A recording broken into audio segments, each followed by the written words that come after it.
అందించడానికి మరి దైవజనులు శ్రీ మోపర్తి అబ్రహాం లింకన్ గారు మన మధ్య ఉండడం సంతోషకరం. వారిని ప్రేమతో ఆహ్వానిస్తూ ఉన్నాం. మరి గత కొన్ని సంవత్సరాలుగా మనకు మన యొక్క సంఘంలో దైవ వర్తమానాన్ని అందించడానికి ఆహ్వానించినప్పుడు వారు ప్రేమతో మన మధ్యకు వస్తూ ఉన్నారు.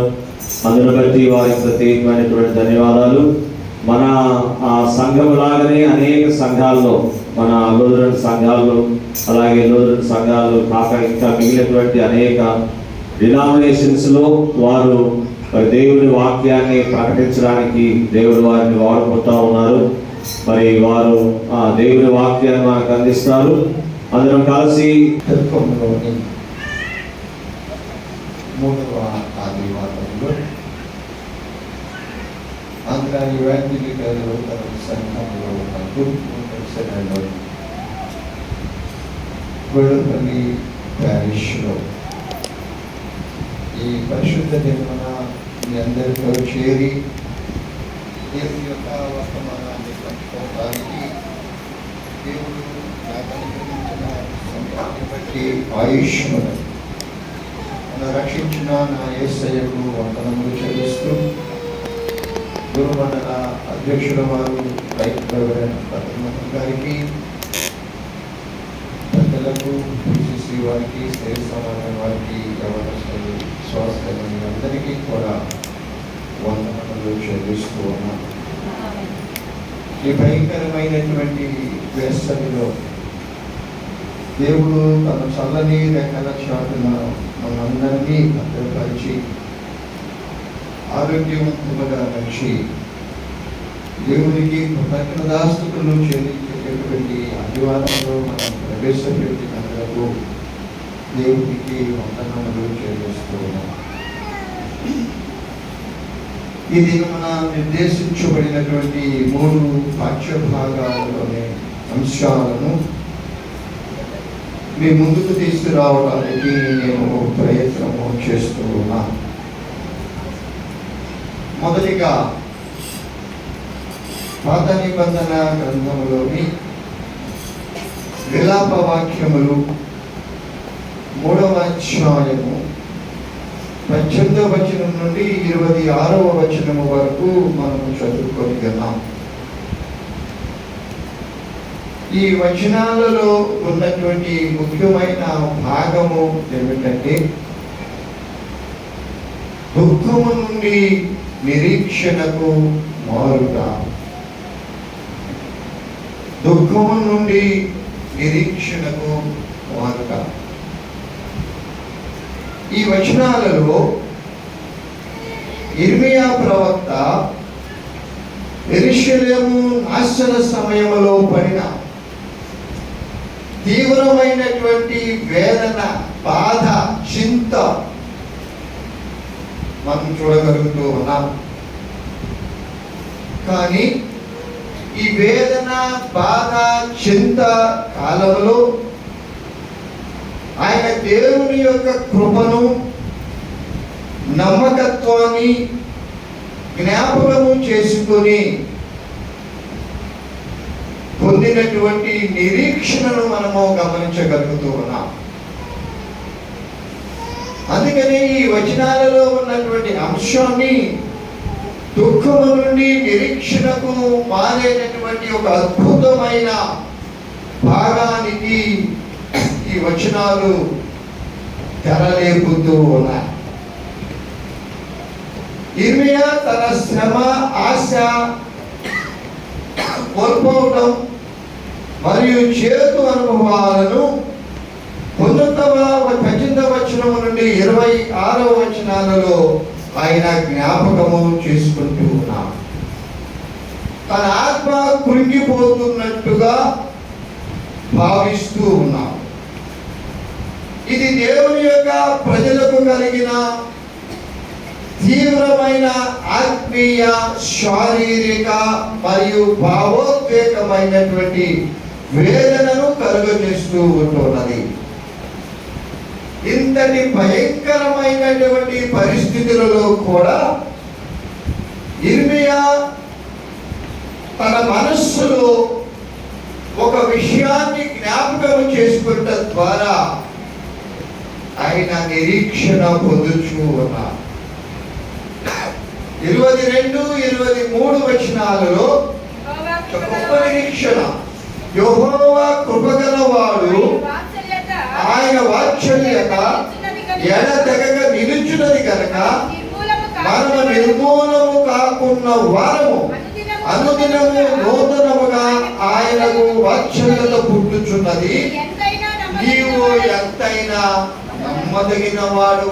బాధలో, చింతలో, వేదనలో ఉన్నటువంటి ఇర్మియాకు ఒక మంచి ఉపశమనము కలుగుతూ ఉన్నది. ఎందుకనగా నేను నమ్మినటువంటి దేవుడు, నేను విశ్వసించేటటువంటి దేవుడు కృప కలిగినటువంటి దేవుడు. శ్రమలలో, బాధలలో ఆదరణను అనుగ్రహించేటటువంటి దేవుడు. ఆయన ఇచ్చేటటువంటి వాత్సల్యము ఎడతెగక నిరంతరము నిలిచేటటువంటి వాత్సల్యము ఆయనది. ఇప్పుడు ఉండి మరలా లేకుండా, కొంత సమయానికి లేకుండా పోయేటటువంటి వాత్సల్యము కాదు అది. కనుకనే మనము నిర్మూలము కాకున్న వారమై ఉన్నాం. ఇంతటి భయంకరమైన పరిస్థితుల్లో కూడా మనము నాశనము కాకుండా ఉన్నామనంటే కృప కలిగినటువంటి దేవుని యొక్క వాత్సల్యం అని మనము గమనించవలసినటువంటి వారమై ఉన్నాం. నీవు ఎంతైనా నమ్మదగినటువంటి. సాధారణంగా మనకు బాధలు, కష్టాలు, శ్రమలు కలిగినప్పుడు మనము దేవుణ్ణి నిందిస్తూ ఉంటాము. దేవునిలో నుండి విశ్వాసము కొంత సడలిపోతూ ఉంటుంది మనకి. కానీ ఇర్మియా ప్రవక్త మాట్లాడుతూ ఉన్నాడు, నీవు నమ్మదగిన వాడవయ్యా అని మాట్లాడుతున్నాడు. ఆయన కృప కలిగిన వాడు కాకనే, కృప కలిగిన వాడు కనుకనే మనము నాశనము కాకుండా ఉన్నాము. ప్రతి ఉదయము ఆయన కృప మన ఎడల నూతన పరచబడుచు ఉన్నది మాట్లాడుతూ ఉన్నాం. 24వ వచనాన్ని మనం గమనించినప్పుడు, యెహోవా నా భాగమని నేను అనుకుంటూ ఉన్నాను. What a beautiful statement it is. ఇర్మియా గారి యొక్క అద్భుతమైనటువంటి ఒక స్టేట్మెంట్ ఇది. ఏంటి స్టేట్మెంట్? తన ఆత్మలో యెహోవా నా భాగమని, నాలో ఒక భాగము యెహోవా నా భాగమని నేను అనుకుంటున్నాను. ఆయన యందు నేను నమ్మిక ఎంచుకొనుచూ ఉన్నాను. ఇర్మియా తన ఆత్మలో యెహోవా నా భాగము లేదా నా స్వాస్థ్యము అని చెప్పుకొచ్చుకున్నాను. You are mine, you are mine. నీవు నా దేవుడవయ్యా, నేను నమ్ముకున్నటువంటి దేవుడవయ్యా, నాలో కృప చూపేటటువంటి దేవుడవయ్యా, నీవు నాలో భాగమయ్యా, నాలో భాగమై ఉన్నటువంటి దేవుడవయ్యా. అందుకనే నీ పైన నేను ఆశ కలిగి ఉన్నాను. అనగా భౌతికమైనవి అన్నీ పోయినా దేవుడు, భౌతికమైనవి అన్నీ పోయినా దేవుడు. భయపడము, నిబ్బరము. ఒకసారి యోబు గారి యొక్క జీవితాన్ని కనుక మనం జ్ఞాపకం చేసుకుంటే అన్నీ పోగొట్టుకున్నాడు ఆయన. ఆస్తిపాస్తులు అన్నీ పోయినాయి. పుట్టిన బిడ్డలందరూ చనిపోయారు. దౌర్భాగ్యమైన స్థితిలో ఉన్నాడు. అసహించుకున్న స్థితిలో ఉన్నాడు. శరీరం అంతా కొళ్ళిపోయి పొక్కులతో ఉన్నది. దాన్ని తట్టుకోలేక పెక్కులు తీసుకుని శరీరాన్ని గోపుకుంటూ ఉన్నటువంటి నిస్సహాయ స్థితిలో ఉన్నప్పటికీ కూడా, అన్ని పోగొట్టుకున్నప్పటికీ కూడా యోబులో ఉన్నటువంటి విశ్వాసము కించిత్తైనా సడలలేదు, తగ్గలేదు. భౌతికం ఎది భౌతికమే, అశాశ్వతమైనటువంటివే.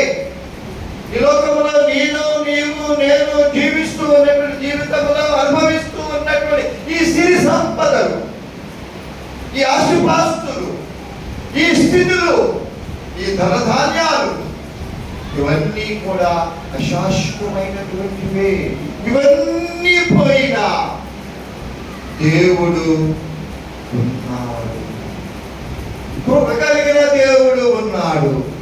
వాత్సల్యం కలిగినటువంటి దేవుడు ఉన్నాడు. ఆదుకునేటటువంటి దేవుడు ఉన్నాడు. కాబట్టి సర్వము ఉన్నట్లే మనం అర్థం చేసుకోవాలి. భౌతికమైనటువంటి ప్రపంచంలో నీవు నేను అన్ని కోల్పోయినా అన్నీ ఉన్నవని మనము అర్థము చేసుకుంటే నేను నాలో ఒక భాగమై ఉన్నాడు సర్వ సృష్టికర్త.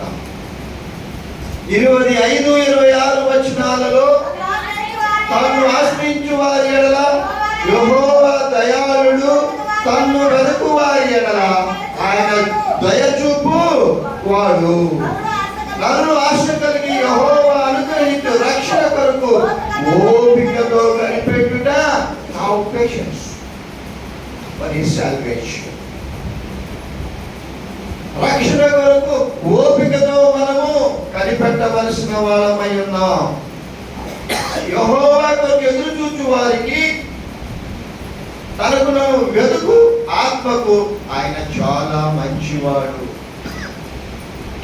ఆదుకునేటటువంటి దేవుడై ఉంటాడు. కష్టాల్లో ఉన్నప్పుడు ఆదుకునేటటువంటి దేవుడై, మనకు అన్ని ఇచ్చేటటువంటి వాడు ఆయనే.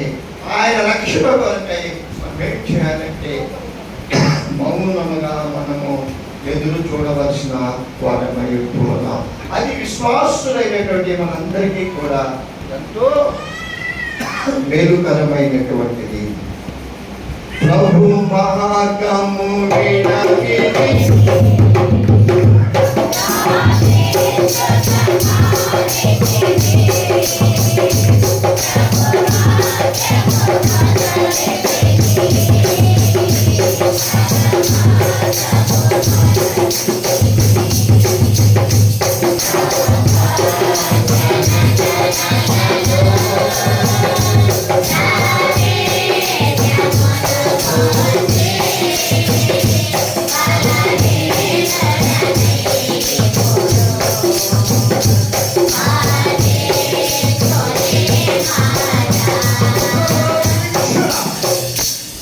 దుఃఖములో నిరీక్షణ, కృంగిపోయేటటువంటి జీవితంలో హోప్ నిరీక్షణ, అన్ని పోగొట్టుకున్నటువంటి భౌతికంగా అన్ని పోగొట్టుకున్నటువంటి అవిశ్వాస జీవితంలో ఒక నిరీక్షణ, నేనున్నాను. ఒక అభయం, నేనున్నాను. జడియము నువ్వు చింతవలసిన అవసరం లేదు. కృప కలిగిన దేవుడు మనతో ఉండగా, రక్షణ ఇవ్వడానికి ఆయన సిద్ధంగా మనం ఉండగా, నా దేవుడు నాతో ఉన్నాడు. ఎంత దౌర్భాగ్యమైన స్థితిలో నేను ఉన్నప్పటికీ ఇర్మియా మనమెడుతూ ఉన్నాడు, ఎంతో విలాపిస్తూ ఉన్నాడు ఇర్మియా. కానీ ఆయన ఎవరి మీద ఆధారపడ్డాడు? దేవుని మీద ఆధారపడి ఉన్నాడు. ఎందుకు ఆధారపడి ఉన్నాడు? నేను నమ్మినటువంటి దేవుడు, కృప కలిగినటువంటి, నేను నమ్మినటువంటి దేవుడు, వాత్సల్యము కలిగినటువంటి దేవుడై ఉన్నాడు. నేను అన్ని పోగొట్టుకున్నా, నాకు అన్నీ ఉన్నాయి. భౌతికంగా నేను అన్ని పోగొట్టుకున్నా, నాకు మాత్రము సర్వము సమృద్ధిగానే ఉన్నదని విశ్వాసము కలిగి ఆయన ఇచ్చేటటువంటి రక్షణకు మనము ఆశతో ఎదురు చూడాలి, ఓపిక పట్టాలని. ఇదే మన మనందరితో ఉంటాం. పత్రికా వాక్య భాగాన్ని కనుక మనం వచ్చినట్లయితే ఎబ్రీ పత్రిక 4వ అధ్యాయం 14 నుండి 16 వచనాలలో మనం గమనించినప్పుడు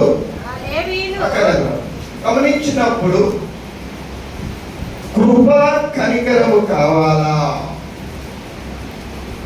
కృప కనికరము కావాలా? కృప కనికరము కావాలి. పాఠంలో మనం చూసాం, నిరీక్షణను కలిగి ఉన్నాము. పత్రిక పాఠంలో మనం చూడబోతూ ఉంటున్నాం, కృప కనికరములు మనకి కావాలా? ఈ యొక్క పత్రిక పాఠ్య భాగాన్ని మనం గమనించినప్పుడు 3 విషయాలు మనం జ్ఞాపకం చేసుకోవలసి ఉన్నది. మొదటి భాగము 14వ వచనములో మనకు ఒక ప్రధాన యాజకుడు ఉన్నాడు. ఇందాక చూచాం, పాత నిబంధన పాఠంలో చూచాం, కృప కలిగిన దేవుడు, వాత్సల్యం కలిగిన దేవుడు ఉన్నాడు. ఆదరణలో ఆదుకునేటటువంటి దేవుడు, ఆపదలో ఉన్నప్పుడు ఆదుకునే దేవుడు, రక్షణ ఇచ్చే దేవుడు. అన్నీ పోయినా ఈ భౌతికమైన అన్నీ పోయినా నాకు అన్ని ఇవ్వగలిగిన దేవుడు నాకు.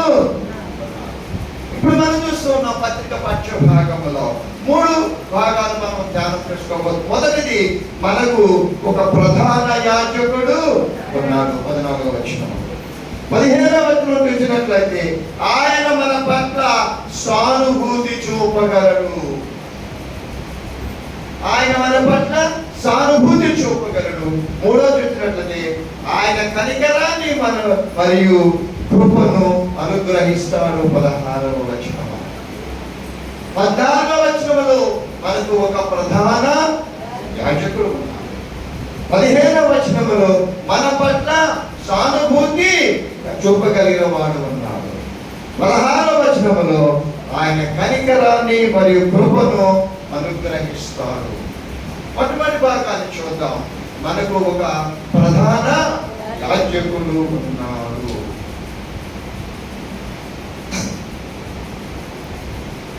చూడండి, ఆకాశ మండలం గుండా వెళ్ళిన దేవుని కుమారుడైన యేసు ఒక గొప్ప ప్రధాన యాజకుడు మనకు ఉన్నాడు కనుక మనము ఒప్పుకొనిన దానిని గట్టిగా పట్టుకుందాము.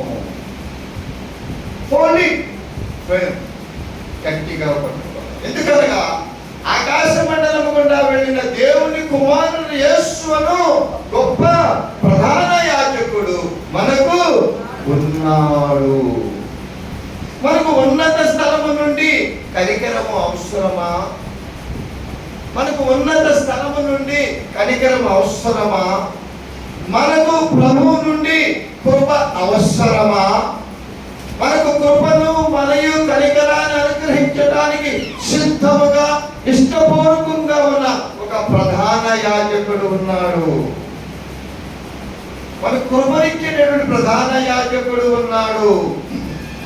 వాస్తవానికి ఇవి రెండే ఆయా ప్రధాన యాజకుని యొక్క విధేయత. కృప ఇస్తాడు ఆయన, కనికరాన్ని ఇస్తాడు ఆయన. పాత నిబంధన కాలంలో మనం గమనించినప్పుడు దేవుడు ఇశ్రాయేలీయులతో గుడారములోనే నివసించినట్లుగా మనం చూస్తూ ఉన్నాం. ఆ గుడారమే ఇశ్రాయేలీయుల ఆరాధన విధానాన్ని దానిలోనే ఏర్పాటు చేసుకున్నప్పుడు ఆయన ఒక యాజక వ్యవస్థను ఆ గుడారం నెలకొల్పింది. ఆ ప్రత్యక్ష గుడారములోనే ఆయన నెలకొల్పుకొని ఉన్నాడు. ఈ వ్యవస్థలో యాజకులుగా అభిషేకింపబడిన కొందరు వ్యక్తులు ఉన్నారు. వారు దేవునికి ప్రజలకు మధ్యవర్తులుగా సేవ చేస్తూ ఉన్నారు. మనందరికీ తెలిసినటువంటి యాజకుడు ప్రజలకు దేవునికి మధ్యవర్తిగా వ్యవహరిస్తూ ఉంటూ ఉన్నారు. ఇశ్రాయేలీయులు పాపము చేసినప్పుడు వారు బలి అర్పణల కోసం నిర్ణయించబడినటువంటి జంతువులను వెంటబెట్టుకొని యాజకుల వద్దకు వచ్చేవారు.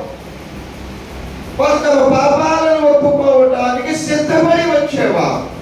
అప్పుడు ఆ యాజకులు వారి పాపము ఒప్పుకోరును ఆలకించి వారు తెచ్చిన జంతువులను స్వీకరించి వాటిని ప్రభు సన్నిధిలో బలి అర్పించేటటువంటి వారు. యాజకుడు ఎదుట ఒప్పుకున్న పాపాలు క్షమింపబడతాయని దేవుడు వాగ్దానం చేసి లేవియ కాండం 4వ అధ్యాయము 20వ వచనంలో, లేవియ కాండం 4వ అధ్యాయము, అతడు పాప పరిహారార్థ బలియకు కోడెను చేసినట్లు దీనిని చేయవలెను, అట్లే దీనిని చేయవలెను. యాజకుడు వారి నిమిత్తము ప్రాయశ్చిత్తము చేయక వారికి క్షమాపణ కలుగును. దేవుడు ఏర్పాటు చేసిన ఆరాధన విధానము లేదా వ్యవస్థ ఇదే. ఇదంతా మనకు ఒక గొప్ప పాఠాన్ని మనకు నేర్పించడానికి దేవుడు ఉద్దేశించాడు. మనం పాపం చేసినప్పుడు ఒక బలి అర్పణ అవసరం. ఆనాడు ఈ సత్యం ప్రతి యూదుని మనస్సులో వారు జన్మించిన రోజు నుండి లోతుగా నాటుకుపోయేలా బోధించబడినది. పాపాల నిమిత్తం బలి అర్పించడం అనేది యూదులకు ఒక నిత్య అనుభవంగా మారిపోయి ఉంటూ ఉన్నది. పాపం చేసినప్పుడు ఆ పాప పరిహారార్థము బలిని అర్పించాలని వారి యొక్క జీవితంలో ఒక భాగమైపోయి ఉంటూ ఉన్నది. అందుకే రక్షణ పొందటానికి మనము యేసును విశ్వసించటము అవసరము. మనము రక్షణ పొందాలి అంటే యేసునందు విశ్వసించ. ఎందుకనగా ఈనాడు మన పాపాల నిమిత్తం అర్పించబడినటువంటి బలి యేసే. ఆనాడు పాత నిబంధన కాలంలో పాపముల యొక్క పరిహారార్థము జంతువులను అర్పించారు, పాప పరిహారార్థము. నూతన నిబంధన కాలంలో సర్వమానవుల యొక్క పాపముల పరిహారార్థము కుమారుడైన యేసు శిలువ మీద తన ప్రాణాన్ని అర్పించి ఉన్నాడు. మొదటి పేతురు పత్రిక 2వ అధ్యాయం, మొదటి పేతురు పత్రిక 2వ అధ్యాయం 24వ వచనములో మనము పాపముల విషయమై చనిపోయి నీతి విషయమై జీవించినట్లు ఆయన తానే తన శరీరమంతా మన పాపములను రాజు మీద మోసుకొనెను. ఆయన పొందిన గాయముల చేత మీరు స్వస్థత పొందితిరి. మనము పొందినటువంటి, మనము పొందవలసినటువంటి బాధలు, శ్రమలు, అవమానాలన్నీ కూడా మన స్థానంలో ఆయన పొంది ఉంటున్నాడు. ఆయన పొందినటువంటి దెబ్బల చేత మనకు స్వస్థత. ఇప్పుడు యేసు స్వయంగా మన ప్రధాన యాజకుడుగా ఉన్నాడు. హెబ్రీ పత్రిక 3వ అధ్యాయం, హెబ్రీ పత్రిక 3వ అధ్యాయము 1వ వచనములో ఇందువలన పరలోక సంబంధమైన పిలుపులో పాలు పొందిన పరిశుద్ధ సహోదరులారా, మనము ఒప్పుకొన్న దానికి అపోస్తలులను ప్రధాన యాజకులైన యేసు మీద లక్ష్యముంచుడి. ఎవరి ప్రధాన యాజకుడు? సర్వమానవుల పాపముల పరిహారార్థమై ఈ లోకములకు ఎదిరించినటువంటి దైవ తలకుడైన యేసు.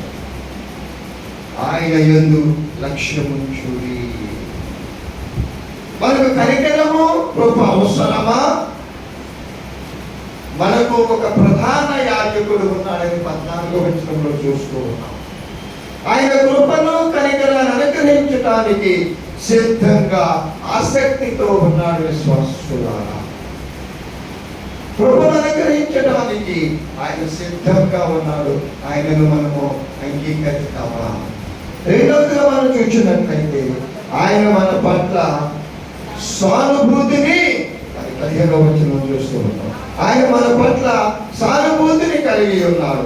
మన ప్రధాన యాజకుడు మన బలహీనతల యందు మనతో సహానుభవం లేని వాడు కాడు గాని సమస్త విషయములలోనూ మన వలె శోధింపబడినను ఆయన పాపము లేనిగా వాడిగా ఉన్నాడు. యేసు మన గొప్ప ప్రధాన యాజకుడు అయినప్పటికీ కూడా యేసు పరలోకములో అత్యున్నత స్థానములో కూర్చున్నప్పటికీ కూడా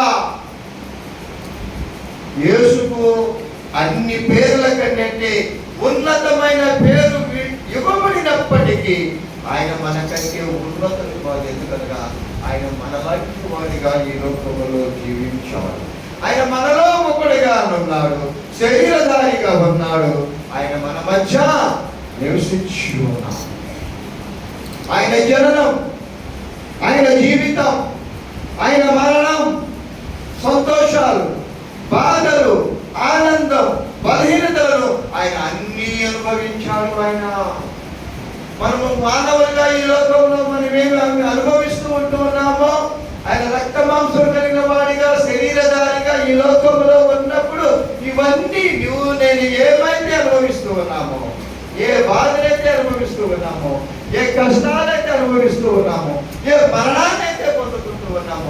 అవన్నీ కూడా యేసయ్య తన జీవితంలో అనుభవించాడు.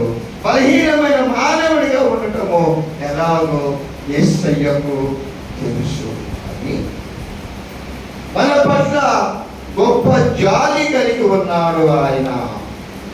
మన పట్ల గొప్ప జాలి కలిగిన వాడు ఈ లోకంలో ఎవరైనా ఉన్నారు అనంటే మన ప్రధాన యాజకుడైన యేసు అని. ఎందుకనగా ఆయన కూడా మనలాంటి పరిస్థితులని తన జీవితంలో ఆయన ఎదుర్కొని ఉన్నాడు. స్వస్థులారా, ఆయన బలహీనతలను అనుభవించాడు. ఆయన మూడవదిగా మనం చూసినట్లయితే ఆయన కనికరాన్ని, కృపను ఆయన అనుగ్రహిస్తాడు. 16వ వచనాన్ని చూడండి. కనుక మనము కనికరింపబడి సమయోచితమైన సహాయము కొరకు కృప పొందునట్లు ధైర్యంతో కృపాశ్రమకు చేరుదు. మనము కనికరించబడి ఎవరు కనికరించినటువంటి ఆయన మన ప్రధాన యాజకుడైనటువంటి సమయోచితమైన సహాయం కొరకు మనము కృప పొందునట్లు ధైర్యంతో కృపాశ్రమకు మనము చేరుదాం. ఇది మనము ప్రార్థించాలని ఒక పిలుపు. ఇది ఆయన కృపాశ్రమం యొద్దకు నిలబడడానికి అర్హత కలిగినటువంటి జీవితాలను మనం సంపాదించుకోవాలి. ఆయన కృపను మనం సంపాదించుకోవాలి. ఇదే ఆయన ఇచ్చేటటువంటి పిలుపు అంటూ ఉన్నారు. నిత్యత్వ జీవితంలో సాగే మన ప్రయాణాన్ని కొనసాగించడానికి అవసరమైన వాటన్నిటినీ యేసు తన అధీనములో ఉన్నాడని ఎరిగి మనమందరము ధైర్యంగా ప్రార్థించాలనేటువంటి పిలుపు ఈ 16వ వచనమై ఉంటూ ఉన్నది. మన పాపాలను క్షమించడానికి ఆయన సిద్ధముగా ఉన్నాడు. మన అతిక్రమాలను మళ్లించడానికి ఆయన సిద్ధముగా ఉన్నాడు. మన దోషాలను ఉపేక్షించడానికి ఆయన సుముఖముగా ఉన్నాడు. విశ్వాసులారా, ఆయన మన ఎడల బతికిబట్టలు చూస్తాము. ఆయన మన ఎడల కృపను కలిగి ఉంటూ ఉన్నాడు. ఆయన ఇస్తూ ఉంటున్నాడు. ఆయన మన దోషాలను ఉపేక్షించడానికి, మన ఎడల కనికరము కలిగి ఉండటానికి ఆయన సిద్ధముగా ఉంటున్నాడు. మూడవ పాఠంలో మనం చూసినట్లయితే సువార్త పాఠ్యభాగంలో మనం చూస్తూ ఉన్నాం. యోహాను సువార్త 14వ అధ్యాయము 1వ వచనం నుండి 11వ వచనం పరిశీలించినప్పుడు తండ్రితో తనకున్న సంబంధం, తండ్రితో తనకున్నటువంటి సంబంధం అత్యంత ప్రాముఖ్యమైనదని ఆయన తెలియజేస్తూ ఉంటున్నారు. తండ్రితో యేసుకున్న సంబంధం అత్యంత ప్రాముఖ్యమైనది. మన యొక్క రక్షకుని యొక్క లక్ష్యాలలో ఒకటి ఈ సంబంధం గురించి తన శిష్యులను ఒప్పించడం. రెండవది, ఆయన వెళ్ళిపోతూ ఉన్నప్పటికీ కూడా ఆయన తిరిగి వస్తాడు అని వారికి తెలియచేయడం. నేను ఈ వదిలిపెట్టి వెళ్ళినప్పటికీ కూడా నేను మరలా తిరిగి వస్తాను అని చెప్పని ఆయన తన శిష్యులకు తెలియచేయడం. అంతేకాక నేను వారిని ఒంటరిగా మిమ్మలను విడిచిపెట్టనని శిష్యులకు ఒక అభయాన్ని ఇస్తూ ఉన్నాడు ఆయన. ఈ సువార్త పాఠానికి ముందున్న అధ్యాయాలలో ప్రభువైన యేసయ్య యెరూషలేములోనికి ప్రవేశించి తన మరణాన్ని ముందుగా ఆయన తెలియజేసి ఉన్నాడు. శిష్యుల పాదాలు కడిగాడు. యూదా ద్రోహాన్ని, పేతురు యొక్క తిరస్కరణను ముందుగానే చెప్పాడు. ఆయన ఓడి కుయ్యకమును నీవు నన్ను ఎరుగనని ముమ్మారు నన్ను పట్టిస్తాడని యూదా వైపు మాట్లాడినటువంటి శిష్యులు ఒకరినొకరు ప్రేమించుకోవాలని వారు ఆయనకు ఒక ఆజ్ఞను కూడా ఇచ్చి ఉన్నారు. ఈ మాటలు ఓదార్పును కలిగిస్తూ ఉంటూ ఉన్నాయి. యేసయ్య తన శిష్యులను, తన విశ్వాసులందరినీ పరలోకానికి పరలోకానికి తీసుకెళ్ళడానికి తిరిగి వచ్చినప్పుడు వారు తండ్రితోనూ కుమారుడితోనూ నిత్యము నివసిస్తారని కూడా ఆయన తెలియజేసి ఉన్నారు. క్రీస్తు లేకుండా పరలోక ద్వారములు తెరవబడవు. యేసయ్య లేకుండా పరలోక ద్వారములు బుద్ధి కలిగిన కన్యకలు, బుద్ధి లేని కన్యకలకు ఉపమానములు మనం చూస్తాం. పెళ్లి కుమారుడు వచ్చినప్పుడు మాత్రమే ద్వారము తెరవబడింది. అప్పటి వరకు మూసే ఉన్నది. విశ్వాసులారా, యేసయ్య లేకుండా పరలోక ద్వారములు మూసివేయబడతాయి. క్రీస్తు చేసిన దానిపై విశ్వాసము ద్వారా క్షమాపణ మనకి కలిగి ఉంటున్నది. ఆయన తెలియజేసి ఉంటూ ఉన్నాడు, నేను వెళ్ళి తిరిగి వచ్చి మీ కొరకు నివాస స్థలాలను అక్కడ ఏర్పాటు తిరిగి వచ్చి నేను మిమ్మల్ని నాతో కూడా తీసుకొని వెళతాను అని ఆయన తెలియజేసి ఉన్నాడు. విశ్వాసులా, జీవితాంతము వరకు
ఈ భౌతికమైన త్యాగం,